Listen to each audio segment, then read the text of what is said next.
అందరికీ మన ప్రభువును రక్షకుడైనటువంటి యేసుక్రీస్తు వారి పేరిట ప్రత్యేకమైనటువంటి వందనాలండి. ప్రియమైనటువంటి దేవుని వారలారా, కొన్ని సందర్భాలలో మన లైఫ్లో ఎదుర్కొనే సమస్యలు ఎలా ఉంటాయంటే, మనం ఇంకా వాటిని జయించలేము, లేదంటే వాటిని మనం బెయిర్ చేయలేము, వాటిని మనం భరించలేము అనే పరిస్థితులు ఎదురయ్యి ఆ పరిస్థితుల నుంచి పారిపోవాలని ఎక్కడెక్కడికో వెళ్తూ ఉంటాం. కొన్ని సందర్భాల్లో అలా వెళ్తున్నటువంటి ఆ ప్రయత్నంలో భాగంగా మనకు అనిపిస్తూ ఉంటుంది, మనతో ఎవరు లేరు, మనం ఒక్కరమే ఉన్నాము, నన్ను ఎవరు పట్టించుకోవట్లేదు, నన్ను ఎవరు చూడట్లేదు అనే ఆలోచనలోకి మనం వెళ్ళిపోయి ఒక ఒంటరి, లేదంటే కనుక ఒక్కరమే ఉన్నాము అనే స్థితిలోకి వెళ్ళిపోతూ ఉంటాం. అయితే అలాంటి పరిస్థితులే కొన్ని మనకి బైబిల్లో కనబడుతూ ఉంటాయి. అందులో మనకి బాగా తెలిసినటువంటి సందర్భము శారాయి, హగరు.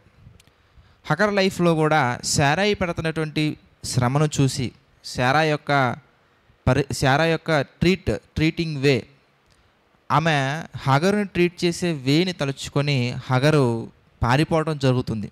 అరణ్యంలోకి పారిపోయి తను అక్కడ బాధపడుతూ ఉన్నప్పుడు దేవుడు చెబుతున్నటువంటి లేదా దేవుడు మాట్లాడుతున్నటువంటి ఆ కన్వర్జేషన్ తర్వాత హగరులో ఒక రియలైజేషన్ లాంటి ఒక ఆలోచన వచ్చి, ఒక మార్పు లాంటిది వచ్చి, హగరు మాట్లాడుతున్నటువంటి మాట మనం కనుక ఆలోచించినట్లయితే కనుక ఆదికాండము 16వ అధ్యాయం మనం చూద్దాం.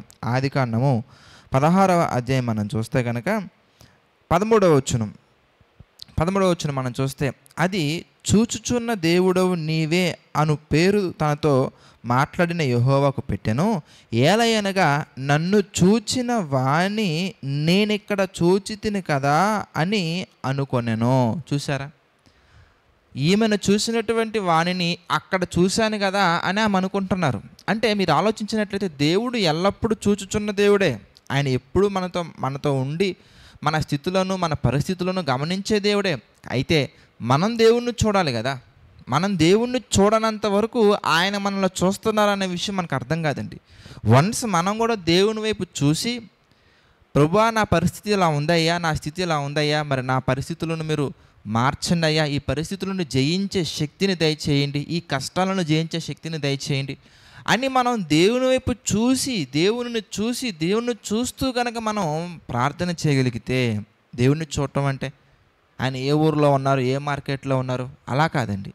ఆయన వాక్యానుసారంగా, వాక్యము ద్వారా నిరంతరము మనతోనే ఉన్నటువంటి వ్యక్తి.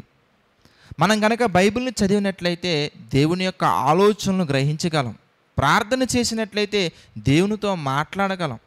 వాక్యము ద్వారా దేవుడు మనతో మాట్లాడితే మన ఆలోచనలను ప్రార్థన ద్వారా మనం దేవునికి తెలియజేసుకోవచ్చు.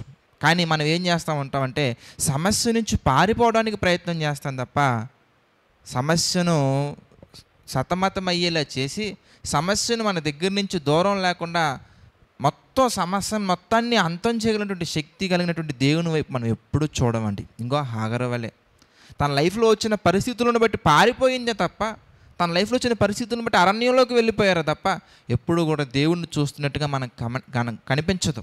కానీ ఇక్కడ మీరు చూస్తే దేవుడు పలకరించినటువంటి విధానాన్ని బట్టి, దేవుని పిలుపును గ్రహించి, దేవుని యొక్క ఆలోచనలు తెలుసుకున్నటువంటి వ్యక్తిగా తను మాట్లాడుతున్నటువంటి మాట, నన్ను చూస్తున్నటువంటి దేవుణ్ణి నేను ఇక్కడ చూశాను కదా.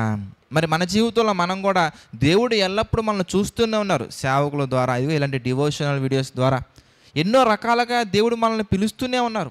మరి మనం ఇప్పటికైనా కానీ దేవుణ్ణి చూసి మనలో ఉన్నటువంటి లోపాలను, బలహీనతలను ఆయనకి తెలియజేసి వాటిని బలంగా ఎలా మార్చుకోవాలి, మనం ఎలా ప్రతి ఒక్క పరిస్థితుల్లో నిలకడగా నిలబడాలి అని ఆలోచన కలిగి ప్రార్థనాపూర్వకంగా ఆయన అడిగినట్లయితే దేవుడు చెబుతున్నటువంటి మాట, మీలో ఎవరికైనా జ్ఞానము కొదువుగా ఉన్నయెడల నన్ను అడగవలెను. మనం దేవుడిని అడిగినట్లయితేనండి ఆయన ఎవరిని గద్దింపగా మన గత జీవితాన్ని తలుచుకొని, లేదంటే పాస్ట్ లైఫ్ని ఊహించి, నువ్వు ఎలా ఉన్నావు కదా, నువ్వు అలా ఉన్నావు కదా, నా దగ్గరికి రాలేదు కదా, ఇంతకాలం రాలేదు కదా, నీకు ఇలాగే అవ్వాలి, అలాంటి మనుషుల యొక్క సైకో లక్షణాలు దేవునిలో మనకి ఎప్పుడు కనిపించవండి. ఆయన యొద్దకు మనం వచ్చినట్టు వెంటనే ఆయన చెబుతున్నటువంటి మాట, నా యొద్దకు వచ్చు వానిని నేను ఎన్నటికీ త్రోసివేయవాడను కాను.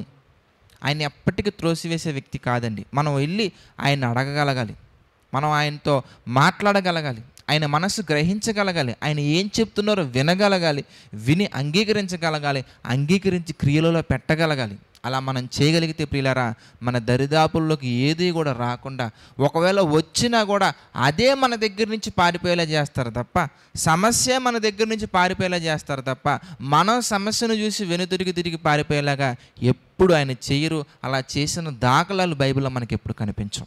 ప్రార్థన చేసుకుందామండి. దయచేసి ప్రతి ఒక్కరు కూడా తలలో వంచి ప్రార్థనలు ఏకీభవించిన ప్రార్థన. సకల ఆశీర్వాదములకు కారణభూతుడమైన తండ్రి, పరిశుద్ధుడ మహోన్నతుడ తండ్రి, గడిచినటువంటి కాలం అంతా కూడా మీ కృపలో నడిపించారు, సహాయం చేశారు.